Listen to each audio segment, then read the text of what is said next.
Acting ಮಾಡೋದಕ್ಕಂತ ಬರ್ತೀರಿ. ಕೃಷ್ಣ ರುಕ್ಮಿಣಿ ಅನ್ನೋ ಒಂದು ಸೀರಿಯಲಲ್ಲಿ ಕೂಡ ನೀವು ಆ್ಯಕ್ಟ್ ಮಾಡಿದ್ರಿ. ಆಮೇಲೆ ಯಾಕೆ ಅದು ಕಂಟಿನ್ಯೂ ಮಾಡಲಿಲ್ಲ? ನಾನು ಒಂದು 2-3 ವರ್ಷ ಕಂಟಿನ್ಯೂಸ್ ಆಗಿ ಆ್ಯಕ್ಟಿಂಗ್ ಮಾಡಿದೆ. ಕನ್ನಡದಲ್ಲಿ 3-4 ಧಾರಾವಾಹಿಗಳು, ಒಂದು ಸ್ವಲ್ಪ ಸಮಯ. ತಮಿಳಿನಲ್ಲಿ ಮೂರಲ್ಲ ಅದಕ್ಕಿಂತ ಹೆಚ್ಚು ವರ್ಷಗಳ ಕಾಲ ಮಾಡಿದೆ. ಸೇರಿಸಿದ್ರೆ ಸಾಧಾರಣ 1-1.5 ಸಾವಿರ ಎಪಿಸೋಡ್ಗಳಷ್ಟು ಸಂಚಿಕೆಗಳಲ್ಲಿ ಅಂದರೆ ನಟನೆ ಮಾಡಿದ್ದೀನಿ. ಸಿನಿಮಾ ಆಪರ್ಚುನಿಟೀಸ್ ಏನಾದರೂ ಬಂದಿತ್ತು? ಸೊ ಇದು ಬಿಟ್ಟರೆ ಒಂದು ಮಿರ್ಚಿ ಮಂಡಕ್ಕಿ ಖಡಕ್ ಚಾಯ್ ಅಂತ ಒಂದು ಸಿನಿಮಾದಲ್ಲಿ ಹೀರೋ ಆಗಿ ಮಾಡಿದೆ. ನಿಮ್ಮ ಗರ್ಲ್ ಫ್ರೆಂಡ್ ಏನ? ಕಲ್ಪನಾ ಆಹಾ, ನನ್ನ ನೆಕ್ಸ್ಟ್ ಹುಡುಗಿ. ನಿಮ್ ಹತ್ರ ಮಿಕ್ಸರ್ ಇದ್ಯಾ? ನಿಮ್ ನಂಬರ್ ಕೊಡಿ, ನಾನೇ ಕಾಲ್ ಮಾಡಿ ತಂದು ಕೊಡ್ತೀನಿ. ಬಟ್ ಇದಿಷ್ಟರಲ್ಲಿ ಮಜಾ ಬಂದಿದ್ದು ಇಲ್ಲಿ. ಆಂಕರಿಂಗ್ ಅಲ್ಲ, ರಿಪೋರ್ಟಿಂಗ್ ಅಲ್ಲ, ಬರವಣಿಗೆ ಅಲ್ಲ, ವಾಯ್ಸ್ ಓವರ್ ಅಲ್ಲ, ಎಲ್ಲನೂ ಖುಷಿ ಪಡ್ತು. ಎಲ್ಲವೂ ಅದರದ್ದೇ ಆದ ಫ್ಲೇವರ್ ಇಟ್ಕೊಂಡಿರುವಂಥದ್ದು. ಬಟ್ ಅದೇ ರಿಪೋರ್ಟಿಂಗ್ನಲ್ಲಿ ನನಗೆ ನಾನು ಬೇರೆ ಬೇರೆ ರೀತಿಯ ರಿಪೋರ್ಟಿಂಗ್ಗಳನ್ನು ಮಾಡಿದೆ. ಸ್ಪೋರ್ಟ್ಸ್ ರಿಪೋರ್ಟರ್ ಆಗಿ ನಾನು ವೆಸ್ಟ್ ಇಂಡೀಸ್ ಹೋದೆ, ಬಾಂಗ್ಲಾದೇಶ್ ಹೋದೆ. ನನಗೆ ಸ್ಪೋರ್ಟ್ಸ್ ಇಂಟ್ರೆಸ್ಟೇ ಇಲ್ಲ, ಅವತ್ತಿಗೂ ಇರಲಿಲ್ಲ, ಇವತ್ತಿಗೂ ಇಲ್ಲ. ಆದರೂ ನಾನು ಮಾಡಿದ್ರಿ. ಹಾಂ,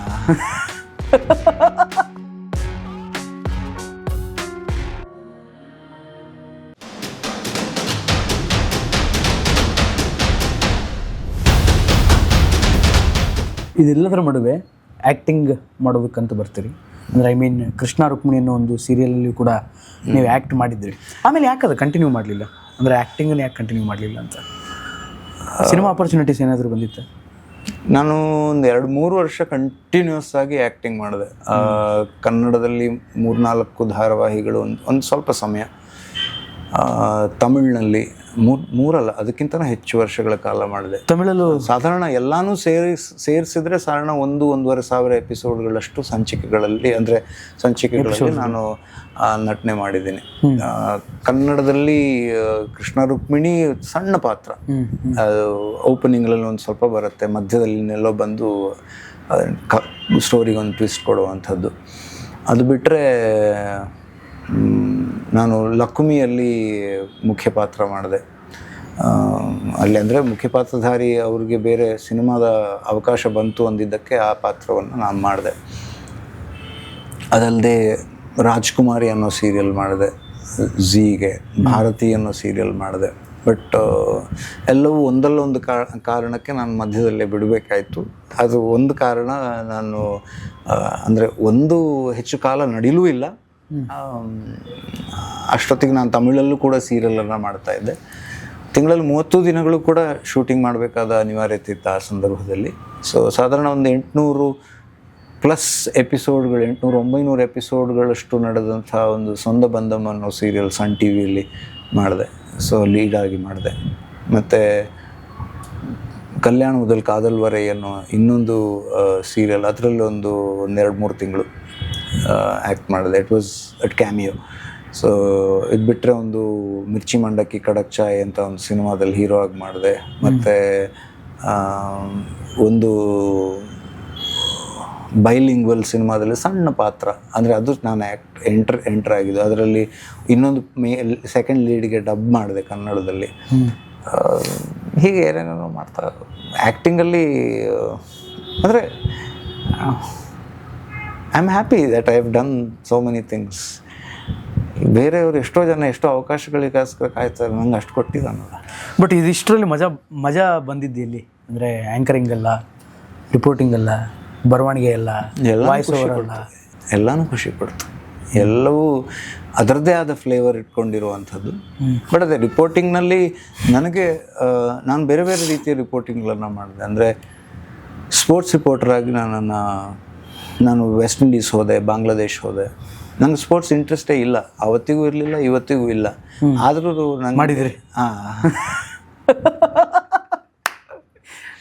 ರಾಮ ಅಲ್ಲ, ನನ್ನ ಲೈಫೇ ಹಾಗೆ, ವೈರುಧ್ಯಗಳು, ವಿವಿಧತೆಯಲ್ಲಿ ಏಕತೆ, ವೈರುಧ್ಯತೆಯಲ್ಲಿ ಏಕತೆ ಮೇಬಿ. ಸರಿ ಅಲ್ಲ, ಎಲ್ಲ ಖುಷಿ ಕೊಟ್ಟಿದೆ. ವರಮಾನ ಕೊಟ್ಟಿದ್ದು ಯಾವುದು? ವರಮಾನ ಕೊಟ್ಟಿದ್ದು ವರಮಾನ ಎಲ್ಲವೂ ಖುಷಿ ಕೊಡ್ತು. ವರಮಾನ ಕೊಟ್ಟಿದ್ದು ಅವಕಾಶವೇ ವರಮಾನ ಆಮೇಲೆ. ಎಷ್ಟೋ ಜನ ಅವಕಾಶವೇ ಇಲ್ಲದೆ ಇರೋರು ಇರ್ತಾರಲ್ಲ, ಅಷ್ಟೊತ್ತಿಗೆ ನಾವು ವರಮಾನಕ್ಕಿಂತ ಹೆಚ್ಚು ಅವಕಾಶವನ್ನೇ ವರವಾಗಿ ಪರಿಗಣಿಸಬೇಕಾಗತ್ತೆ ನನ್ನ ಪ್ರಕಾರ. ವರಮಾನ ನಾನು ಅದನ್ನು ಅಷ್ಟೊಂದು ಜಾಸ್ತಿ ಇದು ಮಾಡಿ ನೋಡಿದವನಲ್ಲ. ಹಂಗಂತ ಪರವಾಗಿಲ್ಲ. ಅಂದರೆ ಸಿನಿಮಾದಲ್ಲಿ ಇನಿಷಿಯಲಿ ಅದನ್ನು ಎಕ್ಸ್ಪೆಕ್ಟ್ ಮಾಡೋದಕ್ಕೆ ಸಾಧ್ಯ ಇಲ್ಲ. ಸೊ ಹಾಗೆ ಅದ್ರ ಬಗ್ಗೆ ಅದನ್ನು ಬಿಟ್ಬಿಡೋಣ. ಸೊ ಟೆಲಿವಿಷನ್ ನನಗೆ ನಿರಂತರವಾಗಿ ನನ್ನ ಕೈ ಹಿಡಿದಿದ್ದು ಟೆಲಿವಿಷನ್. ಅದು ಬೇರೆ ಬೇರೆ ರೂಪವೇ ಆಗಿದ್ದರೂ ಕೂಡ ಟೆಲಿವಿಷನ್. ಹಂಗಂತ ಹೇಳ್ಕೊಂಡು ನಾನೇನು ಕೋಟ್ಯಾನುಗಟ್ಟಲೆ ರಾಶಿ ಹಾಕಿ ಇದು ಮಾಡೋದನ್ನಲ್ಲ, ನನಗೆ ಸಾಕಷ್ಟು ಕೊಟ್ಟಿದೆ. ಅದೆಲ್ಲೋ ಯಾವುದೋ ಒಂದು ಇದರಲ್ಲಿ ನೋಡಿದೆ, how much money do you have ಅಂತ ಯಾರೋ ಕೇಳಿದ್ದಕ್ಕೆ ಐ ಹ್ಯಾವ್ ಇನಫ್ ಅಂತೆ. ನೋ, ಹೌ ಮೆನಿ ಝೀರೋಸ್, ಎಷ್ಟು ಸೊನ್ನೆ ಯಾವ ಸಂಖ್ಯೆಗಿಂತ ನಂತರ ಎಷ್ಟು ಇದು ಅದು ಗೊತ್ತಿಲ್ಲ, but I have enough. According to you what is money? Money ಅಂದ್ರೇನು? ದುಡ್ಡು ಅಂದ್ರೇನು? ಮನಿ ಅಂದರೆ ದುಡ್ಡು, ದುಡ್ಡು ಅಂದರೆ ಮನಿ, ನೀವೇ ಹೇಳ್ದಂಗೆ. ಬಟ್ ನನ್ನ ಪ್ರಕಾರ ಮನಿ ಒಂದು ರೀತಿಯ ಮಾಧ್ಯಮ. ನಮ್ಮ ಕೆಲವೊಂದು ಅವಶ್ಯಕತೆಗಳಿಗೆ ಅದು ಮಾಧ್ಯಮ ಅಷ್ಟೇ. ಅಂದರೆ ಲಕ್ಷ್ಮಿಯನ್ನು ನಾವು ಹೇಗೆ ದುಡ್ಡು ತರೋಳು ಅಂತ ನಾವು ಹೇಳ್ತೀವಿ, ನನ್ನ ಪ್ರಕಾರ ಲಕ್ಷ್ಮಿ ಅಷ್ಟೇ ಅಲ್ಲ. ಲಕ್ಷ್ಮಿಯನ್ನು ಅಷ್ಟಕ್ಕೆ ರೆಸ್ಟ್ರಿಕ್ಟ್ ಮಾಡೋದಲ್ಲ. ಲಕ್ಷ್ಮಿ ಅಂತಂದರೆ ಸಂಪತ್ತು. ಸಂಪತ್ತು ಅಂದರೆ ದುಡ್ಡಲ್ಲ. ಸಂಪತ್ತು ಕ್ಯಾನ್ ಬಿ ಎನಿಥಿಂಗ್. ನಾವು ನೆಮ್ಮದಿ ಕೂಡ ಸಂಪತ್ತೇ. ನಮ್ಮ ನೆಮ್ಮದಿಯಿಂದ ಮಲಗೋದು, ನೆಮ್ಮದಿಯಿಂದ ಎದ್ದೇಳೋದು, ನಮ್ಮ ಸುತ್ತಮುತ್ತ ಇರೋರಿಗೆ ನಾವು ಖುಷಿಯನ್ನು ಹಂಚೋದು, ಅವರಿಂದ ಖುಷಿ ಪಡೆಯೋದು, ಅದು ಕೂಡ ಸಂಪತ್ತೇ. ಹಾಗೆ so that is very important. ಹಾಗಂತ ದುಡ್ಡಿಲ್ಲದೆ ಇವತ್ತಲ್ಲ ಯಾವತ್ತೇ ಆದ್ರೂ ಕೂಡ ಒಂದಲ್ಲ ಒಂದು ರೀತಿಯಲ್ಲಿ ಅದೇ ವರಮಾನದ ವರ ಇಲ್ಲದಿದ್ರೆ ಬದುಕಾಗಲ್ಲ ಅಂತ. ಅಂದರೆ ಇಷ್ಟು ವರ್ಷದ ಈ ವರ್ಕಿಂಗ್ ಎಕ್ಸ್ಪೀರಿಯನ್ಸಲ್ಲಿ ಪ್ರದೀಪ್ ಒಬ್ಬ ಈಗೋ ಜಾಸ್ತಿ ಆ ವ್ಯಕ್ತಿಗೆ ಅವ್ರ ಹತ್ರ ಏನು ಮಾಡಿಸೋದು ಅಂತೆಲ್ಲ ಮಾತನಾಡಿಕೊಂಡು ಜಗಳ ಮಾಡಿಕೊಂಡು ಆ ಥರದ್ದೇನಾದರೂ ಯಾರಾದರೂ ಬಂದಿದ್ದಾರೆ ಆ ಥರ? ಅಥವಾ ಹಿಂದೆ ಆಡ್ಕೊಂಡವರು ಇವತ್ತು ಅಂದರೆ ಹಿಂದೆ ಅಪಮಾನ ಮಾಡಿ ಇವತ್ತು ಸನ್ಮಾನ ಮಾಡೋದಕ್ಕೆ ಬಂದವರು ಆ ಥರ ಅಂದರೆ ಯಶಸ್ಸು ಕಂಡ ಮೇಲೆ? ಗೊತ್ತಿಲ್ಲ, ನಾನು ಅದ್ರ ಬಗ್ಗೆ ಆ ಆ್ಯಂಗಲಲ್ಲಿ ಯೋಚನೆ ಮಾಡೋದಕ್ಕೂ ಹೋಗಲ್ಲ. ಹಿಂದೆ ಮಾತಾಡಿದವರು ನನಗೆ ಗೊತ್ತಾಗಬಾರ್ದು ಅಂತ ಮಾತಾಡಿರ್ತಾರಲ್ಲ, ಅದು ಹಿಂದೆನೇ ಉಳಿದಿರುತ್ತೆ. ಪ್ಲಸ್ ಹಿಂದಿಂದ ನಾನು ಹಿಂದೆ ಬಿಟ್ಟು ಬಂದಿರ್ತೀನಿ. ಅವರು ಮುಂದೆ ಬಂದ ಮೇಲೆ ಅವ್ರು ಏನಿರ್ತಾರೆ ಅದನ್ನು ನಾವು ನೋಡಬೇಕಾಗತ್ತೆ. ಹಾಗೆ ಸೊ ನಾವು ಐ ಡೋಂಟ್ ವಾಂಟ್ ಟು ಅಂದರೆ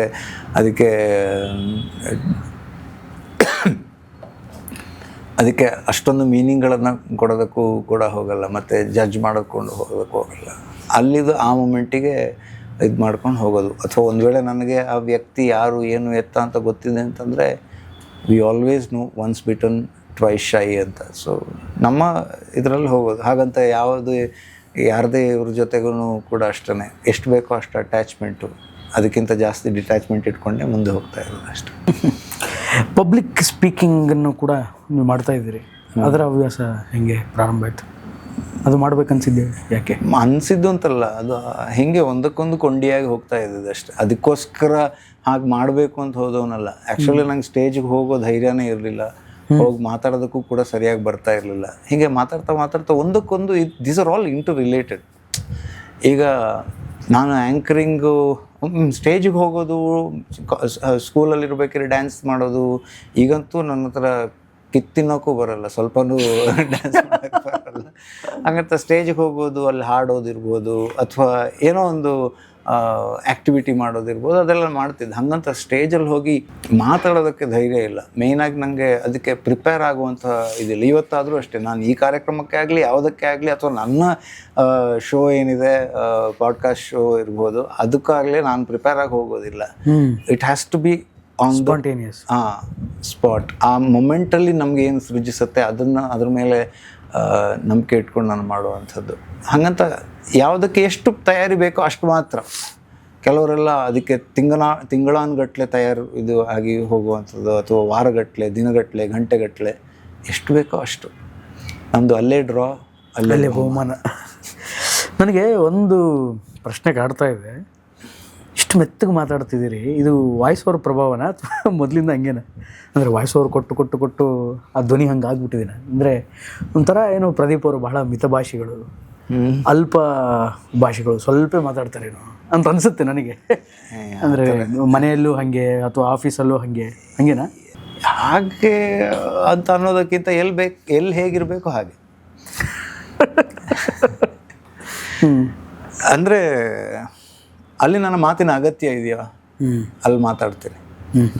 ಯಾವ ಕ್ಷಣದಲ್ಲಿ ನನ್ನ ಮಾತಿನ ಅಗತ್ಯ ಇಲ್ಲ ಅನ್ನೋ ಅರಿವು ನನಗಾಗತ್ತೋ ಅಲ್ಲಿ ನಾನು ಸೈಲೆಂಟ್ ಆಗ್ತೀನಿ. ನಾವು ಎಲ್ಲಿ ಮಾತಾಡಬೇಕು ಆ ಅರಿವನ್ನು ನಾವು ಇಟ್ಕೊಬೇಕು. ಅದು ನಾನು ನನ್ನ ಮಾತುಗಳಲ್ಲೂ ಬೇರೆಯವ್ರಿಗೆ ಈಗ ಈ ವರ್ಕ್ಶಾಪ್ಗಳಲ್ಲಾದರೂ ಕೂಡ ಅದನ್ನೇ ಹೇಳೋದು, ಎಲ್ಲಿ ಎಷ್ಟು ಏನು ಹೇಗೆ ಮಾತಾಡಬೇಕು ಅನ್ನೋ ಅರಿವಿದ್ಕೊಂಡು ಮಾತಾಡಬೇಕು. ಮತ್ತು ಮಾತಾಡುವಾಗ ನಾವು ಫಸ್ಟ್ ಮಾತಾಡೋದಕ್ಕಿಂತ ಹೆಚ್ಚು ಕೇಳೋರಾಗಿರ್ಬೇಕು ಅಂತ ಅಷ್ಟು. Listeners. A good speaker should first be a good listener. ನಾವು ಚೆನ್ನಾಗಿ ಕೇಳಬಲ್ಲವಿ, ಅವರಿಂದ ಏನನ್ನು ತಿಳ್ಕೊಂಡ್ರೆ ಮಾತ್ರ ನಾವು ಅಂದರೆ ಮಾತಾಡೋದಕ್ಕೆ ಹೋಗಬೇಕು ಹಾಗೆ. ಸೊ ಅದ್ರ ಮೇಲೆ ನಂಬಿಕೆ ಇಟ್ಟು ನಾನು ತಾಳ್ಮೆ ಕಮ್ಮಿ, ಬಟ್ ಈ ಥರ ಬೇಕಾಗುತ್ತೆ. ನಾನು ನಿಮ್ಮ ಒಂದು ವಿಡಿಯೋಲ್ಲಿ ನೋಡ್ತಾ ಇದ್ದೆ, ಬಾಡಿ ಲ್ಯಾಂಗ್ವೇಜ್ಗಳನ್ನು ಹೇಗೆ ಇಂಪ್ರೂವ್ಮೆಂಟ್ ಮಾಡ್ಕೊಳ್ಬೇಕು ಅನ್ನೋದ್ರ ಬಗ್ಗೆನೂ ನೀವು ವರ್ಕ್ಶಾಪ್ ಮಾಡ್ತೀರಿ ಅಂತ ಕೇಳ್ಪಟ್ಟಿದ್ದೆ. ಅದೇನದು? ಅಂದರೆ ನಮ್ಮ ಭಾಷೆ ಅನ್ನೋದು ಬರೀ ಧ್ವನಿಯ ಮೂಲಕ ಮಾತ್ರ ಅಲ್ಲ. ಈಗ ಧ್ವನಿ ಅಂತಂದಾಗ ನಾನು ಹೇಗೆ ಕೈಯನ್ನು ಇದು ಮಾಡಿದೆ, ಅದಕ್ಕೆ ಒಂದಿಷ್ಟು ಸ್ಟ್ರೆಸ್ ಕೊಡುತ್ತೆ, ಅದಕ್ಕೆ ಇನ್ನಷ್ಟು ಇಂಪ್ಯಾಕ್ಟನ್ನು ಮಾಡುತ್ತೆ. ಅದೇ ವಿಷಯನ ನಾನು ಹಿಂಗಿಟ್ಕೊಂಡು ಅದಕ್ಕೊಂದು ಸ್ಟ್ರೆಸ್ ಕೊಡುತ್ತೆ, ಇಂಪ್ಯಾಕ್ಟ್ ಮಾಡುತ್ತೆ ಅನ್ನೋದಕ್ಕಿಂತ ಅದನ್ನು ನಾನು ಇಂಪ್ಯಾಕ್ಟ್ ಮಾಡುತ್ತೆ ಅಂತಂದರೆ ಅದಕ್ಕೊಂದು ಬೇರೆಯೇ ಎನರ್ಜಿ ಇರುತ್ತೆ, ಬೇರೆಯೇ ಒಂದು ಇಂಪ್ಯಾಕ್ಟ್ ಕೊಡುತ್ತೆ. ಅದು ಆ ಪ್ರಾಸೆಸ್ ಅಂದರೆ ಡೀಪಾಗಿ ಬಾಡಿ ಲ್ಯಾಂಗ್ವೇಜು ಅದ್ರ ಬಗ್ಗೆನೇ ವರ್ಕ್ ಮಾಡೋರು ಬೇರೆಯವರು ಇರ್ತಾರೆ. ಬಟ್ ಐ ಟೇಕಪ್ ಅಂದರೆ ಈ ವರ್ಕ್ಶಾಪ್ನ sessions as a part of ಅಂದರೆ ಈ ವಾಯ್ಸ್ ಓವರ್ ಇರ್ಬೋದು, ಆ್ಯಂಕರಿಂಗ್ ಇರ್ಬೋದು, ಈ ಎರಡಕ್ಕೆ ಹೇಗೆ ಬಾಡಿ ಲ್ಯಾಂಗ್ವೇಜ್ ಮುಖ್ಯ ಆಗುತ್ತೆ. ಈವನ್ ವಾಯ್ಸ್ ಓವರ್ ಮಾಡಬೇಕಾದ್ರೂ ಅಷ್ಟೇ ನಮಗೆ ಕೆಲವೊಂದು ಇದಕ್ಕೆ ನಾವು ಆ ರೀತಿ ಆ್ಯಕ್ಟ್ ಔಟ್ ಮಾಡಿದ್ರೆ ಮಾತ್ರ ಆ ಎಕ್ಸ್ಪ್ರೆಷನ್ ಬರೋದಕ್ಕೆ ಫೀಲ್ ಬರುತ್ತೆ. ಹೌದು, ಆ ವಾಯ್ಸಲ್ಲಿ. ತಮಾಷೆಯಾಗಿ ಹೇಳೋದಾದರೆ ನೀವು ಬಿಡಿ, ಹೇಳಿ ಪರವಾಗಿಲ್ಲ. ನೀವು ಎಸ್ ಜಾನಕಿ ಅವರು ಹಾಡೋದು ನೋಡಿದ್ದೀರಾ? ಯಾವುದು? ಎಸ್ ಜಾನಕಿ ಅವರು ಯಾವುದೇ ಹಾಡನ್ನಾದರೂ ಕೂಡ ಅಷ್ಟೇ ಒಂದೇ ಇದರಲ್ಲಿ ಯಾವುದೇ ಮೊಮೆಂಟ್ ಇಲ್ಲದೆ ಹಾಡಬಲ್ಲರು. ಐ ಥಿಂಕ್ ಅದು ಅವ್ರಿಗೆ ಮಾತ್ರ ಸಾಧ್ಯ ಆಗ್ತದೆ, ಬೇರೆ ಸಾಧ್ಯ ಇಲ್ಲ. ಎಷ್ಟೇ ಪಿಕ್ಚರ್ ಇದ್ರೂ ಕೂಡ I think she is another level. But I think ನಮ್ಮಂಥ ನಾರ್ಮಲ್ ಹ್ಯೂಮನ್ ಬೀಯಿಂಗ್ಸ್ಗೆ ಐ ಥಿಂಕ್ ಅದಕ್ಕೆ ಭಾಳ ಕಷ್ಟ. ಅದಕ್ಕೊಂದು ಫೀಲ್ ಬರಬೇಕು ಅಂತಂದರೆ ಕೆಲವೊಂದನ್ನು ನಾನೀಗ ಹೇಳಲೇಬೇಕಾಗಿಲ್ಲ. ಒಂದು ಜಲಕ್ ಕೊಡ್ಬೋದಾ? ಒಂದು ಜಲಕ್ ಕೊಡ್ಬೋದಾ? ಏನು ಹೇಳಿ ಅಂದರೆ ಒಂದು ಬಿಗ್ ಬಾಸ್ ವಾಯ್ಸ್ ಓವರ್, ಹಾಗೆ ಅದು ಒಂದು ಕಾಮಿಡಿ ವಾಯ್ಸ್ ಓವರ್. ಅಂದರೆ ಎರಡಕ್ಕೂ ಡಿಫ್ರೆನ್ಸ್ ಆಗಿ big boss is nothing but very serious voice over. ಈಗ if suppose comedy voice over ಅಂತ ಬಂದಾಗ ಡಿಫ್ರೆನ್ಸಸ್ಗಳು ಏನಾಗುತ್ತೆ ಅನ್ನೋದು. ಕಾಮಿಡಿ ವಾಯ್ಸ್ ಓವರ್ಸ್ ಅಂತ ಬಂದಾಗ ಅನ್ನೋದಕ್ಕೂ ಈಗ ಅದೇ ವಿಷಯನ ನಾವು ಹೇಳೋ ರೀತಿಲಿ ಹೇಗೆ ವ್ಯತ್ಯಾಸ ಆಗುತ್ತೆ ಅಂತ ಹೇಳ್ಬೋದು.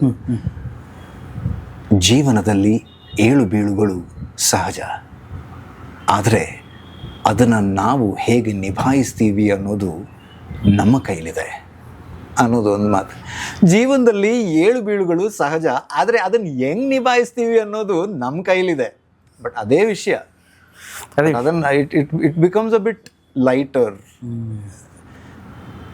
ಮಾಡ್ಯುಲೇಷನ್ ಮೊಮೆಂಟಿಗೆ. ಹಾಂ, ಜೀವನದಲ್ಲಿ ಏಳು ಬೀಳುಗಳು ಸಹಜ, ಆದರೆ ಹೇಗೆ ನಿಭಾಯಿಸ್ತೀವಿ ಅನ್ನೋದು ನಮ್ಮ ಕೈಲಿದೆ. ಸ್ವಲ್ಪ ಗದರ್ದಂಗಿರುತ್ತೆ, ಸ್ವಲ್ಪ ಎಲ್ಲಿ ಪಾಸ್ ಕೊಡ್ತೀರಾ ಅಂತ ಹೇಳ್ಕೊಂಡು. ಅದೇ ಬಿಗ್ ಬಾಸ್ನ ಇದು ಅದೇ ಹತ್ರ ಇರುತ್ತೆ, ಬಟ್ ಸ್ವಲ್ಪ ಪ್ಲೆಸೆಂಟ್ ಫೀಲನ್ನು ಅದಕ್ಕೆ ನಾವು ಆ್ಯಡ್ ಮಾಡಬೇಕಾಗತ್ತೆ. ಸೊ ಹೀಗೆ ಯಾವ ಮೊಮೆಂಟಿಗೆ ಯಾವ ಫೀಲನ್ನು ಕೊಡಬೇಕು ಅನ್ನೋದನ್ನು ನಾವು ಅಭ್ಯಾಸ ಮಾಡಿಕೊಂಡು ಒಬ್ಸರ್ವ್ ಮಾಡಿಕೊಂಡು, ಯಾಕಂದರೆ ಇದು ಸಹಜವಾಗಿ ನಾವು ಜೀವನದಲ್ಲಿ ಬಳಸ್ತಾ ಇರುವಂಥ ಶೈಲಿಗಳೇ, ಯಾವುದು ಕೂಡ ಹೊಸತಲ್ಲ. ಆದರೆ ಅದು ಹೇಗೆ ಇಲ್ಲಿ ಬಳಕೆ ಆಗತ್ತೆ ಅಂದರೆ ಅದನ್ನು ನಾವು ಒಂದು ಸ್ವಲ್ಪ ಸ್ಟ್ರೆಸ್ ಮಾಡ್ತೀವಿ,